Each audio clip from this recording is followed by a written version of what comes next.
Hi guys, welcome to கிருவானிக் channel. இன்றைக்கி நாம் விக்ரமாதித்தன் கதை தான் பார்க்க போகிறோம். இது ஒரு தொடர் கதை, அதனால் வாரத்திற்கு ஒரு பகுதி போடுறேன். இந்த வாரத்தோட பகுதியை பார்க்கலாம் வாங்க. போன வாரம் நம்ம என்ன பார்த்தோன்னா, இந்திரதேவர் விக்ரமாதித்தன் அரசருக்கு ஒரு சிம்மாசனத்தையும் வளத்தையும் அடித்தார். அதோட தொடர்ச்சியை இந்த வாரம் பார்க்கலாம் வாங்க. விக்ரமாதித்தன் வேதாளத்தை பிடித்தல். விக்ரமாதித்தனின் அதிசய சிம்மாசனத்தில் அமர்வதற்காக முதல் படியை கடந்து இரண்டாம் படியில் காலை வைத்தான். அப்போது அந்த படிக்கு காவலாக இருந்த மதனாபிஷேகவல்லி பதுமை கலகலவென்று சிரித்தது. பேரரசரே போஜராஜனே, விக்ரமாதித்தனுக்கு இணையானவர் யாருமே இல்லை. முடவன் கொம்பு தேனுக்கு ஆசைப்பட்டதை போல இந்த சிம்மாசனத்தில் அமர ஆசைப்படுகிறாயா? உன் முயற்சியை கைவிட்டு திரும்பிப்போ என்றது பதுமை. பதுமையே, விக்ரமாதித்தன் ஆட்சி செய்யும் போது ஏதேனும் அதிசயம் நடந்ததா? அதை சொல்வாயாக என்றான். போஜராஜனே கேளும்.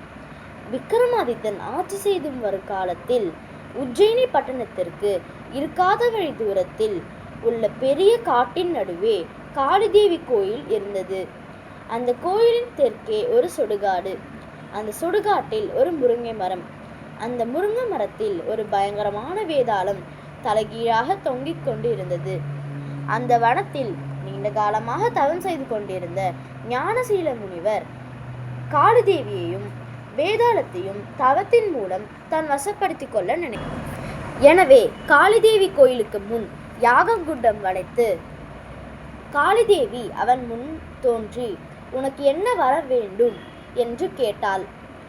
நீயும் எப்பொழுதும் என்னிடம் இருக்க வேண்டும், வேதாளமும் என் வசப்பட வேண்டும் என்றான் ஞானசீலன்.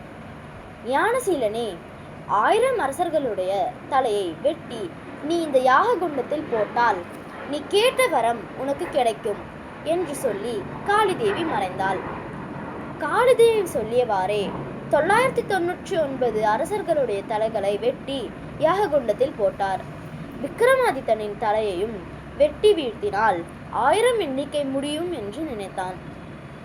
விக்ரமாதித்தன் பேராற்றல் வாய்ந்தவன், அவனை கொல்வது சுலபமில்லை. எனவே வஞ்சமாக தான் கொல்ல வேண்டும் என்று சிந்தித்தான் ஞானசீல முனிவன். நாள்தோறும் விக்ரமாதித்தனிடம் தான் கொண்டு வந்த மாதுளம் பழத்தை கொடுத்துவிட்டு சென்றான். ஒரு நாள் முனிவன் கொடுத்துவிட்டு சென்ற பழத்தை பக்கத்தில் இருந்த பீடத்தில் விக்ரமாதித்தன் வைத்தான். அப்போது விக்ரமாதித்தன் வளர்த்து வந்த கருங்குரங்கு அங்கு ஓடி ஆசையோடு மாதுளம் பழத்தை எடுத்து கடித்தது. அதனால் அப்பழத்தில் இருந்து இரத்தின கற்கள் கொட்டி சிதறின. வியப்படைந்த விக்ரமாதித்தன் முனிவர் தந்த அனைத்து பழங்களையும் உடைத்து பார்த்தான். ஒவ்வொன்றிலும் நவரத்தினங்கள் இருந்தன. மறுநாள் வழக்கம் போல் முனிவர் மாதுளம் பழத்துடன் வந்தான். விக்ரமாதித்தன் சிறப்புடன் வரவேற்றான். Bye guys, please like and subscribe.